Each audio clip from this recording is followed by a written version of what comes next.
Do you have enough of the? Oh, sorry. Do you have enough of the Toscolo? And where did it go? It's somewhere. All right. And if I could have I a bet glass, you want a glass too. I'd like a couple of glasses.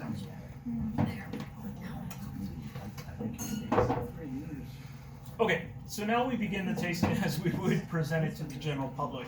And we do this tasting as a tour of Tuscany. And that would, of course, be focused on Chianti, which is, I think, what most people would expect. But, of course, if we're going to talk about Chianti, we're going to also talk about Super Tuscans, and we want to talk a little bit about Montalcino, which would be Brunello, and a little bit about Vino Nobile. Now, for us, as I just explained, we're going to talk about those places a lot. But for right now, we should talk about Chianti. Now, Chianti, I think, can be discussed in two different ways. One is an amazingly romantic and fascinating way, and it's the one that I love, and it's the one that I think most Americans fall in love with. So let me give you a geographic idea of Chianti first, and then we'll go and we'll break it down and give some romanticism. So, the best part of every tasting, that's kind of the shitty Italy, but there you go. Italy, Rome right here. What are we looking at when we're thinking about Chianti or talking about Chianti? We are looking at the area that really sits between two major cities. So if this is Rome and Milan would be up there, Florence is in the middle, northern middle of Italy, and then Siena, a smaller city, beautiful to visit, hilltop mountainside, is to the south of it. It's not a huge region, but it's big enough. So when we talk about Chianti, we're really talking about the space between Florence and Siena, a series of golden rolling hills that have been planted to vine at least since the Romans. Maybe the Greeks planted there. It is amazing weather. It's gorgeous. This is the reason you have movies called Under the Tuscan Sun. This is the reason why Americans and Sting have villas in Chianti, is because it's stunning territory. It also, as you see, has a rich history for making wine, as well as walnuts, as well as cattle with the beefsteak of Florentina, and all kinds of other things, all wrapped up in that area. So that's Chianti, and one way to look at it, and the romantic way to look at it. The other way to look at it is, it's a really hot mess, and has been a really hot mess for over 800 years.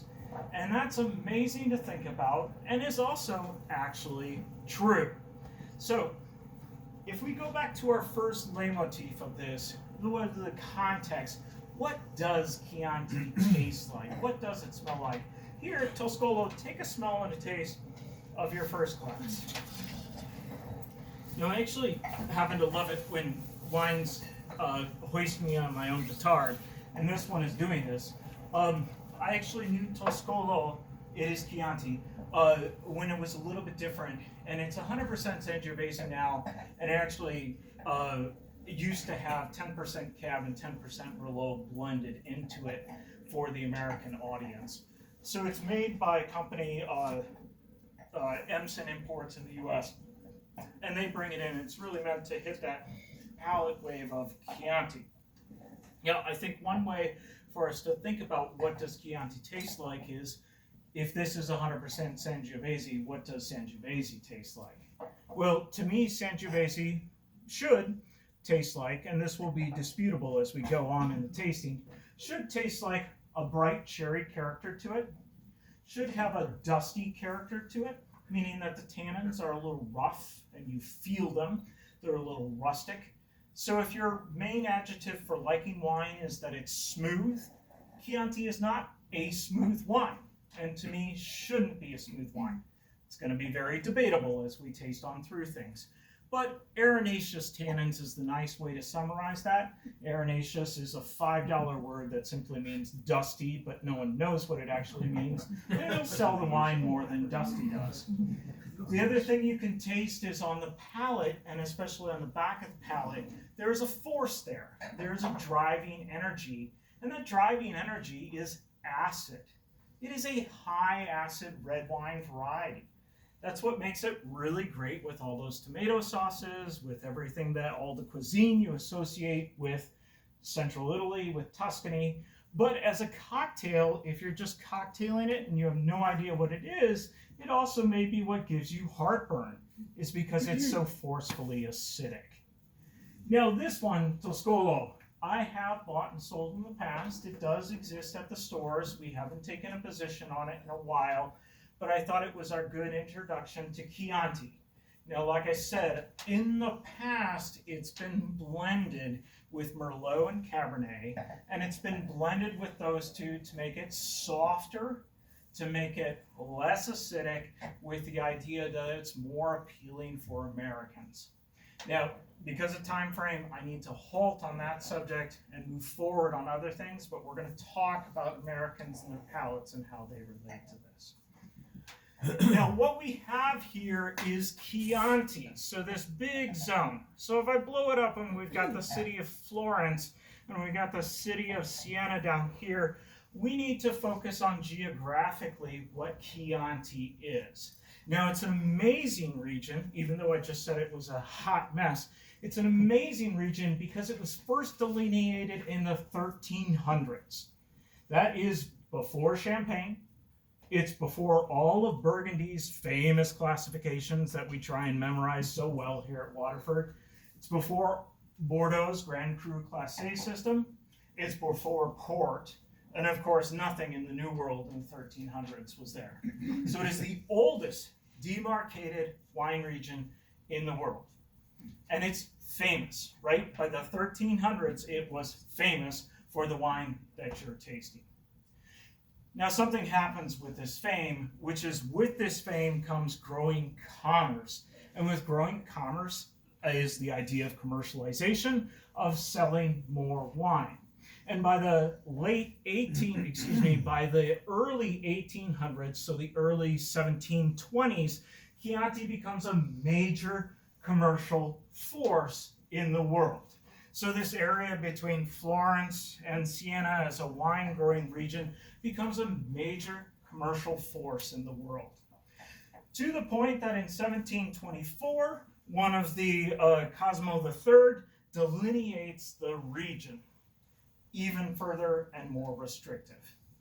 That continues to grow actually, and in 1876, you get the first, so we've updated ourselves a little bit, you get the first modern recipe for Chianti written by a man named Baron Ricasoli, and you can actually go and visit Mr. Baron Ricasoli, not the one who wrote the letter in 1876 that designated what Chianti should be, but one of his descendants who is still a Baron, Ricasoli. And he wrote a letter at a place called Broglio, which still exists in Chianti Classico, that set the modern recipe for what Chianti should be. Again, amazing because nowhere else in the world was doing this. So I don't like to leave people dry, and we certainly have a ton to taste. So let's move on to that white wine. Right? And taste that.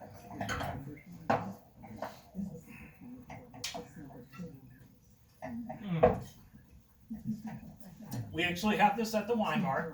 My pitch at the wine bar, which I don't think got fully realized, but that's okay, don't worry about it, was that if people were looking for Pinot Grigio, here's a more interesting, less acidic, more fruit-forward version that I think everyone who asked for Pinot Grigio could engage in. So this is Vermentino, and it's from Tuscany, hence the Toscana on it. Now it relates to us at this tasting because the modern recipe done by Baron Ricasoli in 1876 for Chianti actually said that it should have the grape Sangiovese and it should have a dominant character of Sangiovese. It should have another one called Conolaio, which we're not going to explore at this tasting because we simply have so much to explore. But it should also have Malvesa, Trebbiano, and Vermentino, white wine grapes, in order to soften the Sangiovese.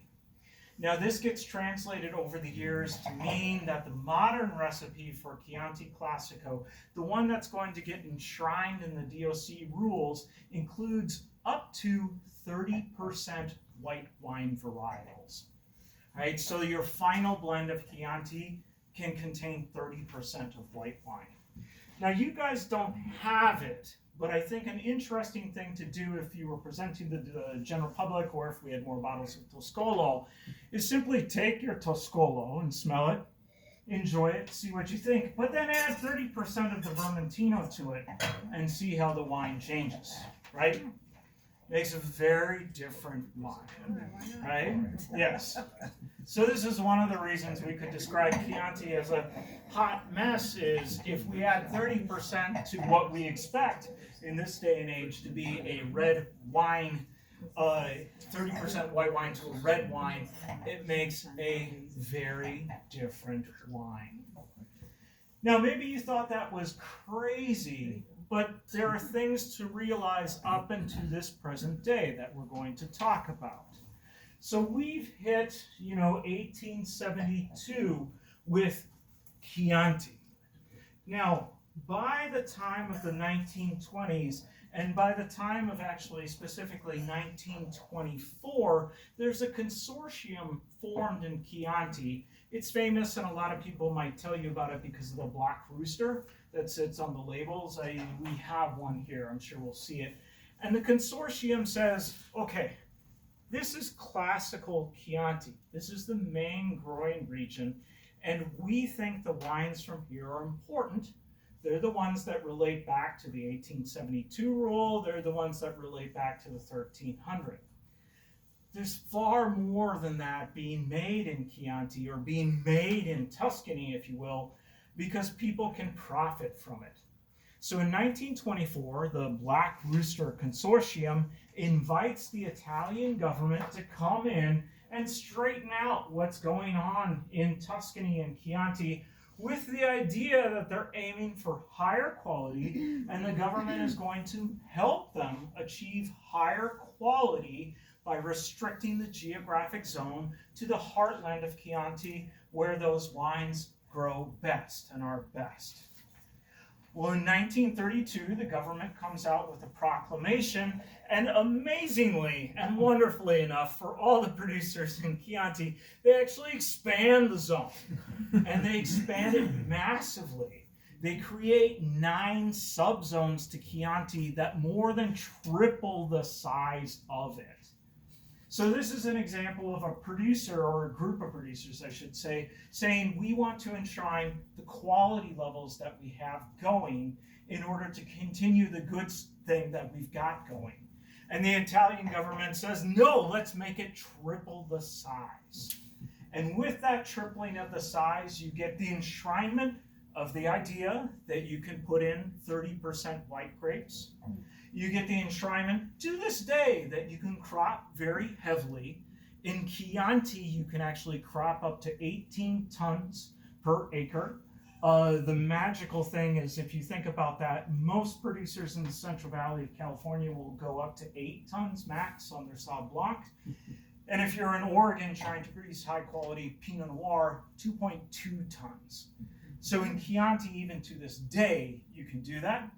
It also enshrines the idea that you can put other grape varieties in there. To this day, Chianti actually allows 59 different grape varieties to go into it, hearkening back to what is the flavor profile that we're going to see with these wines. So that is the hot mess of Chianti that is very fun for us to explore and to think about. Now we're going to turn to our final wine, which is Poderi il Palazzino, or Palazzino Arginina, and we're going to think about a different place, but very similar. So if you expanded this by triple and you added 9 different zones, so essentially you've got all of this going out, and most of it's going this way and out that way, and there are some. I should probably add as a footnote, there are some places in the expanded zones that are very famous, like Chianti Rufina has Silva Piana in it. So even though it's one of the expanded outlying zones, they are a famous producer that makes Rufina. So of course, this being Italy, there are always exceptions to things that I'm going to tell you. Now the Consortio, with what happened in the 1930s, spent a long time trying to fight against the idea, and we could say for much of history, fight against the idea unsuccessfully about how powerful, how unique, how exquisite Chianti could be. The idea that they crafted was the idea of not just Chianti, but Chianti Classico. Now, it's amazing to think about that Chianti Classico actually doesn't get accepted into law until 1996. So even though we think about it quite a lot, it doesn't get accepted for a very long time. But for us, we need to get through this goddamn tasting, so we need to actually drink some Chianti Classico, and this is the one that I thought for us to taste. Now, I thought this is fun. I've tried to do this flight many times, and that Toscolo actually, I think, was more significant than I ever thought it would be. If you had the opportunity to blend your Toscolo with some of the Vermentino, I think that gives you an example of what maybe Chianti in general could be. But here, I think this really brings home to the idea of what Chianti Classico is. So to me, Chianti Classico is and should be dominated by Sangiovese. Sangiovese is going to give you varying degrees of cherry fruit. Oftentimes it gives me bright cherry fruit. In this area, because it's close to Bernardanga, although it's actually in Gaioli, it gives a little bit more black fruit character to it. Should have a smell that is a savoriness, again, to me, of herbs, Italian herb character to it, and that's the complexity. As it ages, gets a little bit of earthy note to it. This one was jumpy right out of the glass, or maybe I was jumpy right out of the bedroom at 7:30, drinking Chianti. And then on the palate, vibrantly fresh. It should have good acidity, and it should have penetrating acidity to it. And then also, it's actually a fairly low tannin variety. So if you're feeling a puckering, it should be a puckering like lemon juice. That's the tannin. That's the acidity. It shouldn't be a stiffness like a black tea or a spinach, which would imply tannin. But we're going to feel some tannins later. So to me, I think a great representation of Chianti Classico. Now, Palazzino has been a very special producer for us for many years running. They make quite a few different wines, and you'll see them all on Shopify, and they may be a bit hard to decipher. They used to make an Il Rosso di Palazzino, which is from young vines across the winery. It was a great bargain, and we always blew through a whole shit ton of it. They also used to make a Grosso Sanese, which was their oldest vines. It has been in and out of the Super Tuscan designation for years. I'm going to leave this one off of the tasting because we have so much. Here is a single vineyard called Argenina. Argenina is actually owned by the Catholic Church. The Palazzino family has farmed it for 30 years, and the Catholic Church doesn't want to sell it to them, so it's one of their single vineyards. I think it's an amazing and dramatic representation of Chianti Classico. I've known the father for, I think, 7 or 8 years, and I think many of you have now met the son named Eduardo. Eduardo was not going to be part of the winery when I first met Dad. He went away to school, and then he got involved in biodynamics, and then he came back to the winery, and amazingly enough, he and Dad agreed that they could make wine together, that Eduardo, the young son, could do some experimentation with organics and biodynamics in the winery. He did that. We sold some of their wines. When Giulietta was here, the non-sulfur wine we had at the bar was actually Eduardo's Chianti Classico. And beautifully enough, Dad and son have realized that they can coordinate, that experiments that son is doing can be linked to traditions that Dad is experiencing. And I really feel like these wines just keep getting better and better. And yet, amazingly enough, they don't get more and more expensive. So we do sell a lot of these wines. I know Palazzino, when you look in the computer, can be confusing because there will be a bunch of different Palazzino, but just be aware, they're here, they're available. I think a great representation of Chianti. So, okay, let me check my time and then let's roll to the next flight. Although my phone is up there. What time is it?